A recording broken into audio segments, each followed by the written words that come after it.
the I am coming waste time. Answer never called the code. Anka me fa kwanya so na amafo bi se me questions baby say na ye call apostle ko Joseph for ni onya abotre commander no ya asema me baby sa wo de nya abotre mama me chamber nya abotre la minister ne ba me ne wa are you and me you know na Ghana's parliament chamber no it's ready. Osha said ya womo aye deko na efe ye pa. Same osi aye ready men waste time osro nya sa na wan kasa baje fire ni bi. Mesrabo a and Harry management as ade na esro ha ya beja. Asa de ma no hye na connect tentem. Enti mesramo a monya nentam yenko yanim. Monya nentam yenko yanim mesramo. All right. Enti say ye new chamber me say that here. Aye, Obakaya, only say speaker call Mensiano, or Gagacho tune for some man kentem or modi chamber or deco, no more ye new design. Into all man kenten for normal family deco. Into say, and ye chamber no etie. Muria Mamaya contano na yehu Sike Komu. Na so moya chair, so I'm yehu. Say, yeah, Sikason ye dear Yamu na young koyedim. Tia no wasem eno no ne abekoso ewo ho bia so ne no adaro ma ya follow class media CTV ye be ma updates and afi classfmonline.com so ye be ma ho updates same call phone so sisi a na me send video bi ma o na bo video no ma me na me bisa commander assemble ako mienu miensa bi eye bunyi chamber ni free so na ye nkoye o hwa ye dey dabi me pe asemaka di asa na o kan na say efe wo hwe ye say efe the new look answer na me hu say Bawumia na yire anchia eyi what the hwade ni ye ba o me ba cho mo hwe video yi ma me Ghana for obi anhwe ni ye ba mo hwe video ni ye pa pay attention to the video oh Bawumia na me ni di nkomo na okay so don't say man come on nyabotre me na me bo me video nyabotre okay what am I share Samira answer okay wanje obi a okay commander all right enti we ya nra Legon stadium na ho no ane ye papa ya de nyina apostle Joseph Kantanka ne 40th day na wo mu edi no oda ne benkum so no enra na edaduanan enti akamba mu yesi edi na edaduanan enti enra omudi na edaduanan na commander ne nkofo ko commander yeah adana former second lady wo wanya attempt so obechia minim asa nkofo kasa wanchia ba wo na kasa kra no wanya attempt so person ode won satu ni nsayem because I saw you with Bawumia wo shaking no continuously adana do Samira so wanchia no me a politician and not just a politician I'm also a tactician you know maybe drew baby within seconds no make to scan the environment ahun say near city so on it but trena one training ano asechire wo ho kire base asechire ni say ya ka kire ni say man nhiem baby anchia mi nsem da one da ka kire Samira no onim nipa odini free bani ba ya o ka sa asem kire no etimi no meme ya we won say ma nya attempt say me training sa okay I'm aware enti ma nya attempt say me training sa okay etira me kasa me say second lady how are you what you so oh I'm doing well mo share video no make kasa bibie ma no kasa what you so e no je so what you so but who wants man training sa because I knew say ye chiaba na no share that fa book say wo obi ah because me hu na ma hu say wakai say yes ye ka kire no etimi so no me nya attempt say me kwa kwachi awo o ja say ya di tira me bie ma no wo de hwe video ni ye pa me say how are you or man it is so guys I'm good ana bi twa mu o mo maka ina me che o mo number 2 Boniface na di machi Samira ntia Boniface okay YB bo bia samwa ne to aso wantia no wantia yenkofo ni na one lady bia na wo di akiri pa oduru ba me ho no ka chen say me oye delegate ana Bawumia say oh ana ya bra be hu me wono pe ana Bawumia yireche ano saga no pe sa eti the moment I watch United Party na popo bi say so na suba we didi first lady maniye Subawi sa Subawi me say commander pedia wo kan wo say medim enti me ma frim body face no mo aka no so so almost every party ni o ma free party mu nti dey oni wo mo personal beef ana enti wo na ko no wo personal beef me no ne me wo personal beef because o ma kwa shem crofo aki so o mo ndidi matem ana me reply o mo squarely what you say okay me hwe MPP put together o mo ntimi mi o ma no nya din si mi o we video David nya mo tira mo hwe kakra me say MPP put together o mo ntimi mi o me so also the NPP akwashe baby just for consecutive elections so move so answer no baba onimu you see onye politician ni kunu said ye emre bia ya na make kana say montimi nwene ni ade no michi anu hwe said na na ni aja o de me sresre that is a politician what you say fancy comedy me odi me ni me ratempa o mo che no ana me frɛ ho sɛ ɔno soso mbɛyɛ case atia no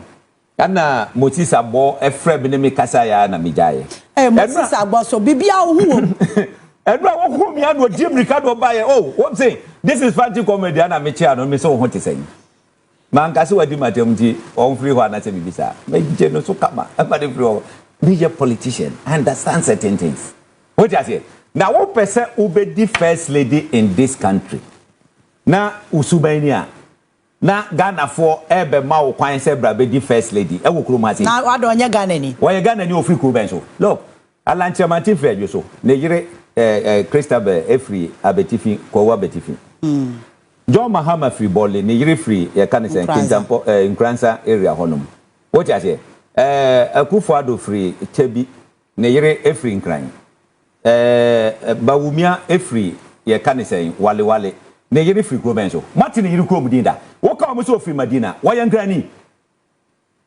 grani why na wa Ghana ha say o se Madina eye di kuro a wo free why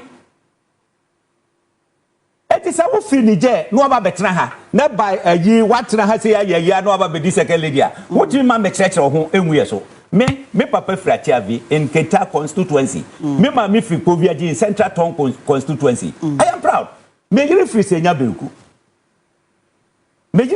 breku. Wano wo free hiva. Enkwafa so ko man tokwa dodo. Na dey e ma odi tokwa hia me ade ntina mengo. Wodi tokwa hia me ade ntina mengo.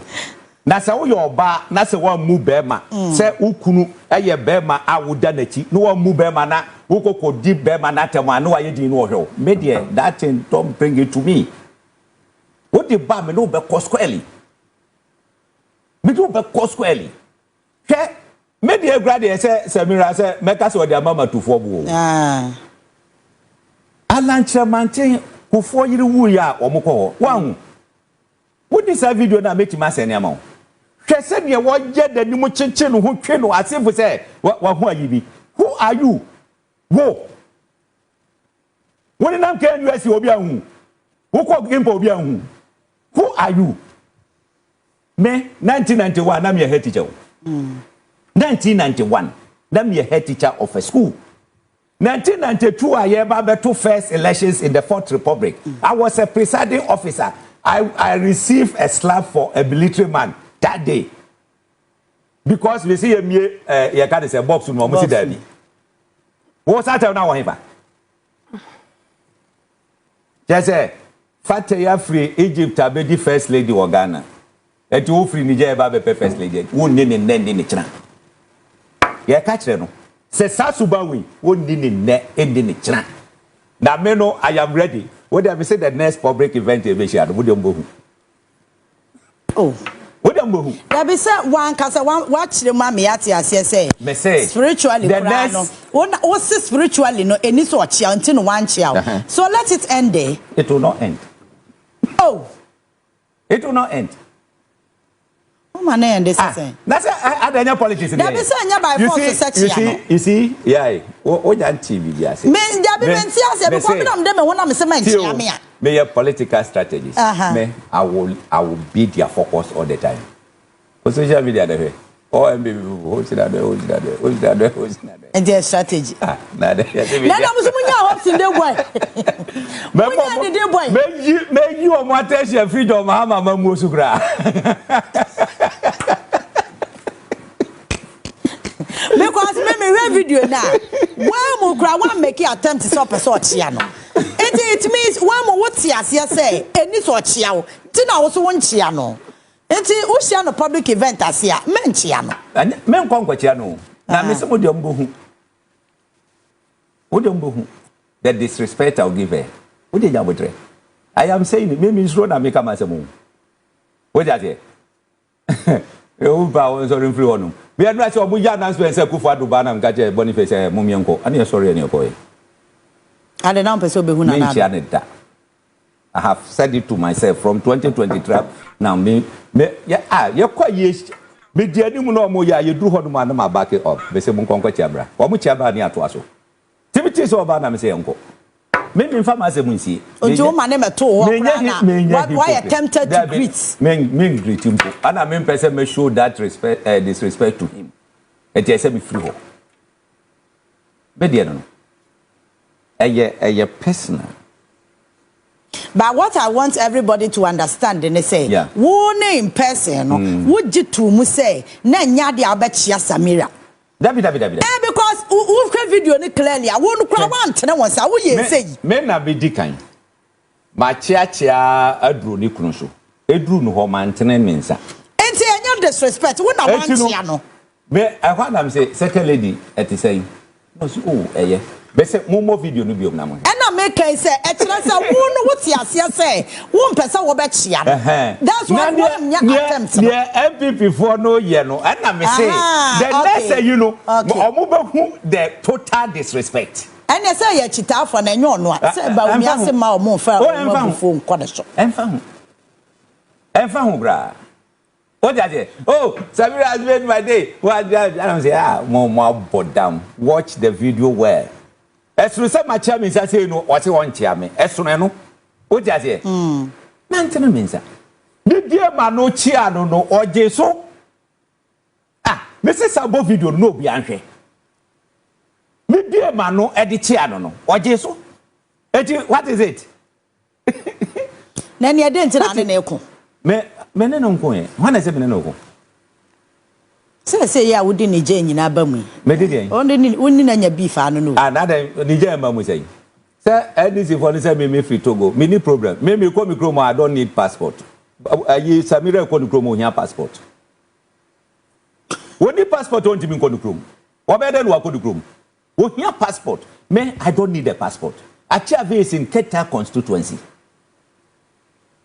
Minura fra wo kra yo na mama me cross border me ma me free po viaji central town udu sugago pa no branch roundabout no branch left eti me tibi krom zone ete no me tibi krom e dey say no what work no me say mo misa ne say ofri hin no one ka say me free na doli kalio me free sisala na say me free say mo misa ne so obetima abo bebi a ofri a e wo Ghana ha say ya Oka Madina nso dia Madina enim so obi amfiri ho but Dina ye nkranfo asase time almost started so almost establishing Madina yeah establishing Madina prayer tambe na den me free ayi enso senga me kwa kodi Ponkatamanzo ya bo bia samodi MP wa denta no ofiri ho officer Cheduma se enso so aba bedi MP ho no ana me boa Patrick Boama Oka Gwe Central ofiri ho ofiri ho Etigana nkra ha se de nipa bebredi MP a wo mu mfiri krom ha se but wo mote ha ba ye bisa se wo krom ye ewo he se wo tibi bok wo tibi ponti ne hu candidates wo mu kogina se abobobo bebi wo mu firi omo kogina aduchum wo ne wo firi bosotwe ne refri area hono ma yi e ka de say krede japo firi asen ne refri mampon ya bubo wo so de firi Bawumia gere ofiri hin e wo Ghana ha sei every before we are mo be corner level papa e dey say about ho Ghana me say I will be the center of attraction going 2028 that one who say yes no go here all right enti beef na asha asie na enkofo pemu nchirebu no commander chirim commander also okofa obi free Benin ti nipa no a spiritual issue Semetiasia, and now commander Yesa, Metewasia, a spiritual issue. Anna, a spiritual issue. Some media may be problem. Anna Makacho say, maybe Chiano or Jesus. Man shaking hand, but Chiano. Now, who are then who said this? Uchian in some tia one and was nothing. Now, may I tell you a cemetery upper? Yeah? Opa make any move about me. The next day, me throw a catcho. Me try. Try. Me so they try. I go try and see something. What you try? Hey, Opa cocophobia free hifa. Uncle because it's out for free. I can't say Ethiopia be good Roma. Me try TV so guy. Me try TV so guy. All right. Come some baby. Okay, you're quiet topics in this way. Okay, okay, sorry. Na Hopeson any minuaba. So Makoshia Obi Eyase. They didn't agree to that as it's a national issue. And your national issue, me na me bisano. To have a far me time. Me forward time, some of the time be now. Time ni na ma. That. Afraid I want. Sini a bit too aban for say. Monhwe ade anankala at Kyeremanten person we to fight the corruption. Dear Nano Walker. Luckily, we presented GTP no copy of my president. Was saying all existing laws are dealing with corruption. OSP, Yoko, CID, BNI, Nini Kaika Hunyanano. As I said, you good laws to near consolidating. BN one. One dear, that was say what the Obiba, that is a sanipano, yet the prosecutorial powers and the assurance. Say about anything concerning corruption. Any hunsem semwa sani pano anankase se woyeden okay nanka otimi eye so that ombe yi omunsa free huni ne kaika ho the existing law of the office of the special prosecutor prosecutorial powers no attorney general any OSP ho it is a OSP betima prosecute obi a just attorney general amano express permission say yes go ahead answer watimi aye na eba ni sanso so dia wonim se ade no enkoyi so ho ne etem eti me de baby aduru me nanka me supporto abranti pa se onyere no ho ko se no hye ayi ni bia se ntem ne ade no o mani je be send no message kura ebo na ba so onyere no ho eni ade but ye hu se baby aduru ne de minia ade no ya ajinsam ajegon eni ade na we ka say Kadi say, Gabi Muna didn't buy any idea. Already, there is no about that. So on it. I send you a whole batch. Me no evidence is any on it. I no crack, but me no evidence. The man or Modesa position. A man. Me no evidence. Et me can't see a near Cassam for evidence. As so a yadiasi. And the man no a yaja. The pa. Of a mechatrum. Nipa waka se wo pese sa abranche na ye OSP. Waka ye ni 1 week, ni no OSP. So ho ne tie no. Eti sa nwa we nyina eko. Be kai ta mobile office for no do be hwa di bia be bo na chi kakra. Ani ekohia wo ba bi. O raise concern. Eje kasa ya ni solve your differences. Any ade anam say bibinia ono so say o ma ye den yehu any ade enti when na mo fa brave no so ma mantia midwe mantia midu ka ho bi wo mantia midu aye den o tena say ye anka sabre nka odamu wo ho ne ete no se na kufado na ma supporter wo de wo hange ho sa anka ne nka wa party abede nka obenya the 100% support so ne ete no adon so je mu ho no a what they call ya ababedru baby adru ke omo act no enye easy say obetima ka say patamo go through the act is an enactment of parliament and the attorney general is an institution established by the constitution any act or any law that is subordinate to the constitution prevails And yes, sir. Yeah. Anything that Parliament has done can be undone by the same Parliament. No, it's like Electoral Commission. Me see, anything that Parliament has done can be undone by the same Parliament. We are one of the entrenched clauses. Parliament and the court say, and I say we are passing a law on a special prosecutor. In my opinion, that office does not even need to exist. Attorney General can function effectively. And no na oye juma na want me and Attorney General say Fabrian.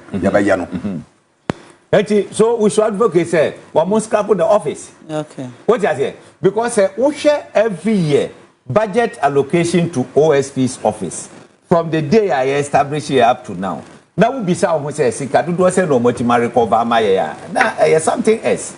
So on it say you better take a decision as a nation say yeah scrap that office. Now fe bibia nko Attorney General ho straight. Na enya ni sa. It is an investigation. A nation is a decision of President Akufo to bring special prosecutor. So it could be a decision of President John Mahama to scrap that office. Get Parliament to scrap it. And yes, you as a nation. There is no nation without a leader. The leader will determine the direction we want to go. And John Mahama should just say that special prosecutor to Ejumano. Yashia and Attorney General Ejumano. A conflict. And the Constitution establishes the Attorney General office. In fact, it is the only office in the Constitution. Yeah. The only minister in the Constitution. Yeah. And yes, sir. Yeah. Any other thing, the president is at liberty to change. But Attorney General, no, they have a Constitution. Into any other thing that is coming to be in conflict with the Attorney General's office. They say Attorney General per se, on pursue. But on to me, Uncle say extra Kenoforata when he doesn't have the facts. Yeah. What the facts that made you to issue the other fugitive of the law? Fanning in Ambre, Nean Shushim. Say Simraswa, na yankasa ya fakwain near the Naba. So in this case, are you trying to say Attorney General why weak or how is this what dealing with the OSP Nana? Well, OSP said Monamo de Bribaya. Monamo say that's not a part of it. United Party for Martin United Party for the United apart from Balame can come. Then when you now mock that time we feel grandpa what's when you now mock Monamode Papa Ibai. Look at what he's doing. You who is an enactment of Parliament, your powers cannot be stronger and bigger than that of the Attorney General. Yeah. Say no, as a Attorney General, it's within an NC form. Now, what Shannon say, okay, maybe a mama 1 week, mama 2 weeks. Me here side way. I don't do another one for my dear. Then, obey to me, I recommend it to the president. And that is why I sit again with Domile Levo. I say, share. Oma ye ora ejuma. Oma presented facts. And I'm saying that senior officer COP Kofi Boache. Yeah. One of the best law students that this nation has produced. Ablakwa Akujeto. Na wakofa dom level. Na wafa Martin Pebu. Na oma hwehwemu. Na omo de evidence e de abrel on oral. Oti ho. You can now say justice takes place slowly. As usual. Yeah. 4 years we do. If there is a change of government, now new Attorney General Aba, Sake is mean to me and Swaso. No, a trim. So we wasted money. So the Attorney General cannot go on the tangent of being too slow. No, Udim. I've had opportunity to have a discussion with someone. Main discourse. Now, it makes sense. You see, but this is the Attorney General that came openly to talk about Papano signal, national signal. National signal. Our courts. Almost started so moody. How many months now? That's what court to the I think now no court and accused or more withdraw charges because they say wajia to me so be witness. I'm a state. What would they know? The chance is say or first appearance and a cocoye logo link. But I say almost say and no such and no such nice so more appear eti omo beko you see me man do beko hwe se obeka ya ebra professor Amos baye omo yes omo prosecute the previous appointees because now it was in a rush all the cases omo de ko do omo failing nyina two of us omo failing nyina because it was in a rush this one upon all the evidence na ye ora for ni sade baye no omo asa fa akire CID for mo ye yi mo papo akire we mo ye mo papo akire hwe wontimi nkonko wonsa na make us be sure say kwaya omo fa so de baye meminim eye fact eye no krepa but because isi anam kojina court I don't have the evidence I will lose it but I don't know say yes me say only the any problem me say the ewo akire ntia de no baye no me ka ho asem me ni evidence no ha but eye fact eye esi ye a ntia wo no baye but wadanse ye wo he wo ho ne etie no eti enye nsem no nyina na ye rahye ekokot ewo ho ebra wo nye solid hwe ayi a wo ye sei ebi wo hono mu a ye mfa ne ministry bi na akwaya afi wo hia witness obetimi amade no atima ye solid ebi a nkrofo ne ye mfa ne 5 na ba ko decide say oh me pese me de me ho ba da me ye witness ma eye abanya omo betimi adropo no no charges no no aba be ye witness ama aban said ye be ya ye betimi anya nkrofo we na nyoma bia se agi from ho no ya je from ho wa hu ne te no enti so wa anya sa nyoma ni nyina anwie yes ukita case no all right wo de akwa dru court afi ye bisa we na se ni ho ye bisa we na se ni ho no mo a the end of it ne say asem na wo de call ye kra no emunye dru ya bo agu no I don't think say ebema the government good image than say ebe delay kakra mo be come bitima win cases no so on yet no because omo ye we nyina no omo hwe properties so eka ho because ye nya do room na say oye yi pa first as say to be confiscated or property said ye be ya ye bitima ton e de ama oman no ama oman na ateneka so on yet no na MPP for said you must di oman yawu no mesre President Mahama for 4 years what the emphasis say the first year kra no prosecution start here me nim say you see remember be one so ehye wo afa ni e ba be vete Chief Justice Anambwa Chief Justice court ni nyina ahye na say wono e de be decide say we ye ni na e kai ka ho now nyabotre high profile cases no say ukoya na eko now agree say or assign quarter obetimi atena so every day yen konko say mo akone say 2 months time ni e kai ka ho ebi amokone say okay 3 days time momra 1 week time momra adechen amomra ni e kai ka ho ebetima contem amiatima didi cases ni no is settled say miama ekoso ni ade nti mesre say ye nya botre kakra ye de me na hwan pa na esenka ne ye do mo nyina tutumu a ebe de da say me so on there no but me the system na say minim se ne ese kofa and aside that no I can tell you hundreds of people just say omo investigate omo a me ne wo ayeti he yenim se nipa na nkasa okuranya se obeka ya na yenim so omo investigate no me say wo de yina pokura film nkrofo a omo call for investigations any ade no you have no idea obi okwa no akwa fa ne saloon ka kitu abi no tembo ko no de akwa go ombesi ebehu no ombesi ebehu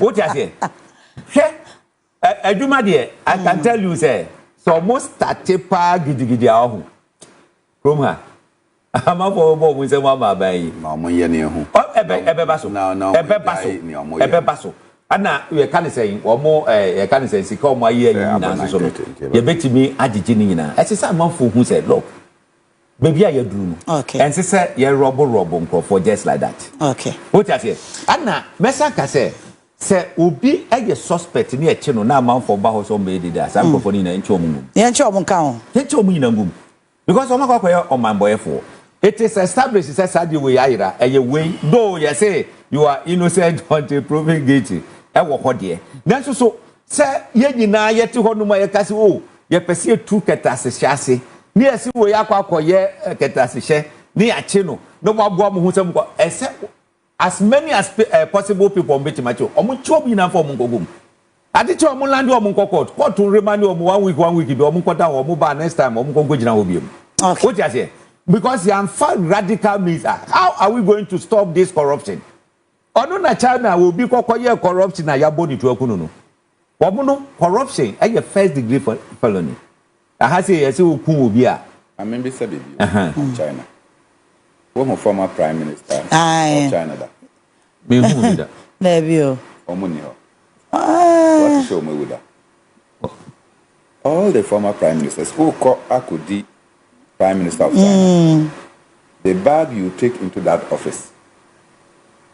And one they don't bring you as prime minister. They have prime minister's bungalows just behind the presidency. Near Doko. Oh no, untumi emba publicly now ni obia embeshia. So you have become a state property. Enti ukowia bibia. You cannot give it out. You cannot come and enjoy it. So all the prime ministers of China, they are there. The president can anytime go and consult them to seek views. Yankwa na oye president we are.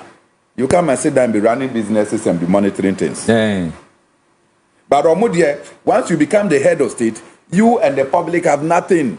Everything the state takes care of you until you are dead. Until you call presidency, you are done. It means that you are not coming back to the normal life you used to live. So you cannot own property. You cannot own anything. But yet, over here, president, that is the time to amass for your family. Yeah. So that when you finish, you can come. So your friends can own companies. Where we are, then your friends can now be taking you on luxury trip. Daddy, and see that. Call Chado. Na koko share apartments bi asala ho no na bisa se hwan idea. Who bisa se sani pa wo nya sika wo ni. Ano de ba be yesa ni. Hijatu. Chado heye. Oni masase ba ko bo. Ese koko share apartment asala e wo ho no. Na bisa se hwan idea. Opa ma me more specific. O gina Kofi Boachifie no ho a. Na chi sei no. Ne mechanic opposite obeka se fie nanim but enye fie nanim fie nachi ti behind wo de hwe honum quite a apartment asala be bro honum bisa say hwan dia ne bisa ho say Ghana why nipa no 2016 no oni hu de kokoshe ye wo honum obi honum agazi o ana wo ye obi aye na dia wani abre enye mani na abre o Nemo esisie na yesisi wo a wo hwe me no. Eno na sese ye hwe. What you say? Yeah. Wo ko public officer, wo ko se wo ko akojadin. But Ghana no entisa wo wura mu se wo ko akope wo hu. Esisi twasa ade no mu. Yade bi na udin enka hono. Me odo airport VIP a obi a wonim bia ka bia asema obo Hopeson a osori o. What you say? Because man ko honum se me kwakope me ko se me kwakojadin. Na bia MPP fo ya na fe dia tro ni ne gaga. Be say one day be ka se bia obo ko crazy. What you want people need to be pass oh na that fu bi cross la obetima me 300,000 one pe kakra ma me. Me say ma pamo mo. Sa se bu abi kai. Abu Ramadan friend me mre bi was hey boys no the way omo every na omo say omo de ayi ba wompene no apamo omo ni ade ade nto omo di trato so am say so be it me mami din associated with that sami obi ananka mani briska ya wodi obi ba be fa ho keke $300,000 o anya cedi e kura nipa ni ti ade be fa ho cash near the amount anwumre na waje dia so boto mombe ka ba ji mom mombe eka widi wa ma du nka me eka na go mi betima be cancer fu akire me waje kami so me kasa me to me service yes kokoshe chado me estate wo ho no ni na ega nka mi so betima ka bi but I decided to protect the image of the country. I decided to do that. But can you see that among others? No. Jubilee House that time officer no mo cheche galamse asasi nyina e wo hodum. Let President Mahama be serious on Frimpong Boateng's report on Galamsey. Ubehu nkofo kwakodem. Ubehu nkofo a omkwakodem. They say there are certain things me mano. The MPP for me more kono pepe 2028. There are certain things I will not say it now. Me can say I am authority on that. Me can mugu bien what more baby dispute. What dispute to me because you are not bodia. Ayeka. Boy. Hey, wonya me say what me Benade Sebia what family sui anom wo say won fire. Opa de chinye na me face na pongo fom. That can need ebeto. What you want to come up proud? Remember, you are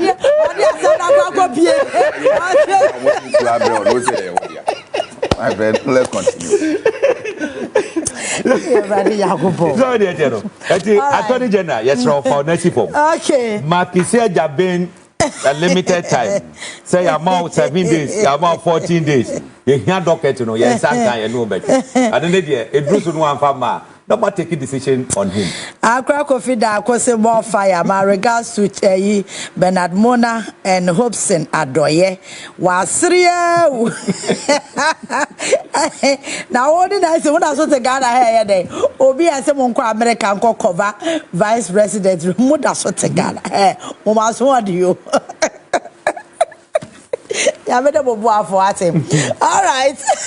Ma yantu aso anopay na United Party. Oh, me mau eh. Yeah. United Ghana face. Opo nchia wanye so nyina ka ho. Ai. United Party. Ghana face. UP plus. Ghana face. Na plus ni so efini. Plus no ye enhance of the UP. Okay, all right. So I got iPhone. And 17 ava. Now the Pro Max 17. And you want iPhone 17 Pro Max. Okay. Then you Pro Max. Okay. Okay, Bernard, your take on UP movement for change now UP. It's like I'm going to you say I say Alan and the year so pillar behind the whole thing no and say o free wa and we are na ibegu. Anya no credit. Commander me mbisa wasem. Yeah, political polarization.